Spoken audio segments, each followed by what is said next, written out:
You will struggle to do a chest to bar pull-up if you haven't mastered this technique. Start the pull-up by depressing the scapula, extending the shoulder and retracting the scapula. Then flex the elbows to bring the bicep into the movement and get your chest to the bar.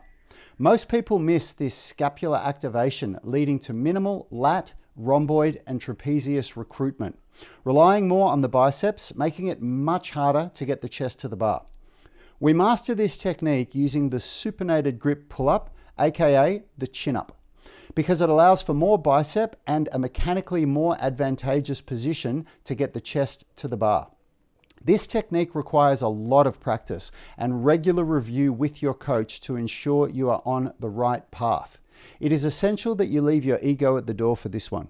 You might be able to do 10 pull-ups with poor technique, but you'll struggle to do one with this superior technique. And if you have dreams of doing good quality muscle-ups, pronated grip pull-ups, or more advanced moves like the one-arm chin-up, then mastering this technique is essential. Start from a dead hang. Depress the scapula. Then as you extend the shoulder, retract the scapula as much as you can. In this initial movement, send your legs backwards a little to offset any swinging. Then pull your chest towards the bar and allow your scapula to protract a little at the end of the movement. As you get up to the bar, allow your legs to travel forward to offset any swinging. Do the reverse movement for the eccentric phase. Push away from the bar and retract the scapula. Work hard to maintain scapular retraction and depression as your arms straighten.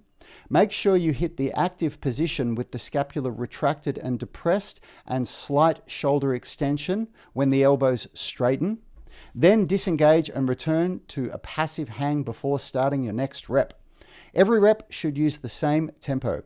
I'm using a 3-0-1-0 tempo here as that is commonly prescribed in the unified movement system.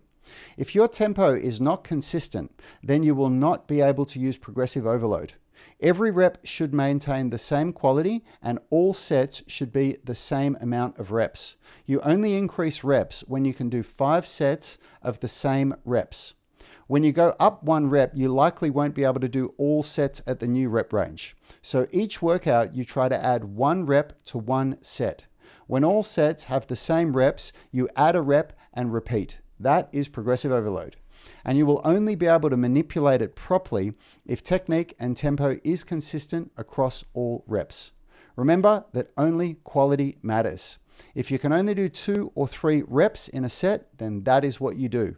Work on the correct technique and you'll be rewarded for it.